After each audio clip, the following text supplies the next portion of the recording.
बिस्मिल्लाहिर्रहमानिर्रहीम। नाज़रीन अस्सलाम वालेकुम। स्वीडिश ज़बान सीखने के हवाले से आज की किस्त में जो स्वीडिश हरूफ तहजी हैं, अल्फ़ाबेट्स, उनकी जो प्रोनंसिएशन है, तलफ़्फ़ुज़ है, उससे आगाही हासिल करेंगे। ये सबसे बुनियादी चीज़ होती है किसी भी ज़बान को बोलने के लिए या लिखने के लिए, या जब आप सुनते हैं तो जब तक उनके हरूफ तहजी की असल तलफ़्फ़ुज़ और आवाज़ से आप आशना नहीं होंगे, आप उस ज़बान को नहीं समझ सकते या बोल नहीं सकते, या अगर कोई दूसरा बातचीत कर रहा है तो आपके लिए दिक्कत पैदा होगी। तो सबसे बुनियादी ज़रूरत वही है। जैसे हम उर्दू में अलिफ बे पे पढ़ते हैं या अंग्रेज़ी में ABC, तो इसी तरह स्वीडिश जो है वो इसकी जो अल्फ़ाबेट है, इससे आगाही बहुत ज़रूरी है। स्वीडिश में जो है वो 29 इसके लेटर्स हैं इसकी पूरी अल्फ़ाबेट में। वॉवल्स इसके इंग्लिश से ज़्यादा हैं। और स्वीडिश ज़बान की एक और जो अहम खूबी ये है कि इसके जो तमाम के तमाम जो होते हैं ना लेटर्स, किसी वर्ड में वो बोले जाते हैं पूरे। और इवन जो आखिर में अंग्रेज़ी में जैसे आखिर में वॉवल्स आते हैं, हम उनको नहीं बोलते। जैसे बिफोर है या सर्टिफिकेट है, तो आखिर में ई वो बिल्कुल नहीं बोलते, हम बिफोर ही तो नहीं कहेंगे। लेकिन स्वीडिश ज़बान में आखिरी जो वॉवल है, आखिरी लेटर है, वो हर लेटर को जो है वो बोला जाता है। शायद कोई चंद डिस्टिंक्शंस हों, तो इस हवाले से इस चीज़ को देखना बहुत ज़रूरी है। बल्कि अनस्ट्रेस्ड जो हैं वो भी बोलेंगे। जैसे पोएके है लफ्ज़, अगर आखिर में ई है तो इसको हम बोलेंगे पोएके, फोरे, या जैसे मैंने कहा कि इंग्लिश में बिफोर है तो इसका हम ई तो नहीं पढ़ेंगे। सेदान, थ्रेदत, तो हर जो है वो लेटर उसकी साउंड जो है वो बोलते हैं।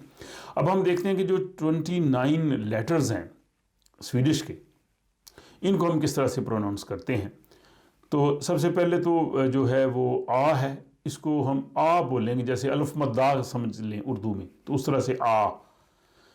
सेकंड है बे, ये बिल्कुल एग्जैक्टली जैसे हमारी उर्दू अल्फ़ाबेट है ना अलिफ बे, तो ये बिल्कुल बे है, बिल्कुल उस तलफ़्फ़ुज़ पे बे।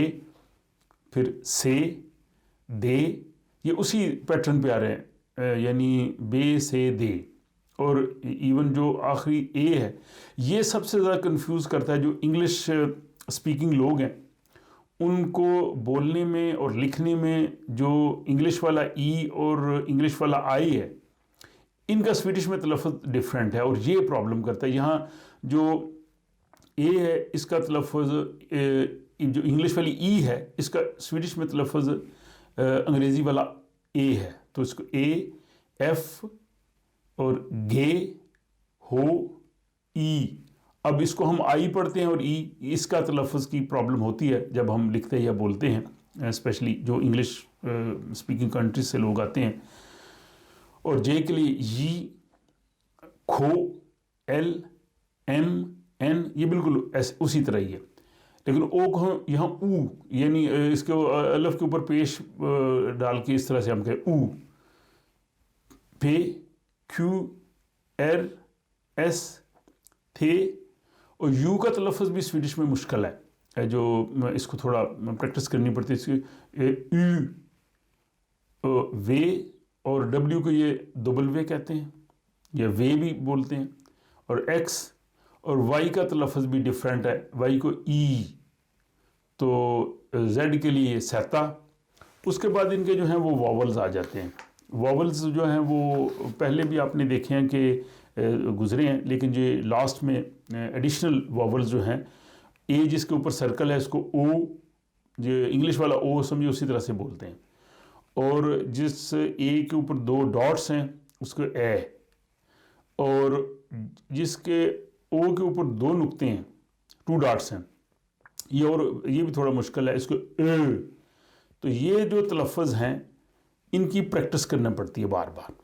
तो इनको बार बार जो ही आप प्रैक्टिस करेंगे, आप इनमें महारत हासिल करते जाएंगे। तो ये बुनियादी तौर पे जो अल्फ़ाबेट्स हैं इनसे शनासाई बहुत ज़रूरी है। तो ये अगली जो आने वाले चंद अक़सात होंगी उनमें दोबारा हम कॉन्सोनेंट्स जो हैं वो उनको तफसील से लेंगे और वॉवल्स को भी तफसील से लेंगे, क्योंकि स्वीडिश में वॉवल्स जो हैं वो लंबे और छोटे वॉवल्स हैं और उनसे तलफ़्फ़ुज़ और उन मानी है वो बदल जाते हैं।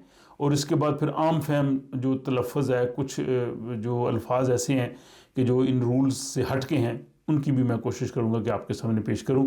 تو آپ مجھے اپنی رائے سے ضرور آگاہ کیجئے اور اپنے ان دوستوں سے بھی شیئر کیجئے کہ جو چاہتے ہیں کہ سویڈش زبان کو سیکھیں یا جو اسٹوڈنٹس ابھی سویڈن آنے کی تیاری کر رہے ہیں۔ اپنا خیال رکھیے گا اور مجھے اجازت دیجیے۔ خدا حافظ۔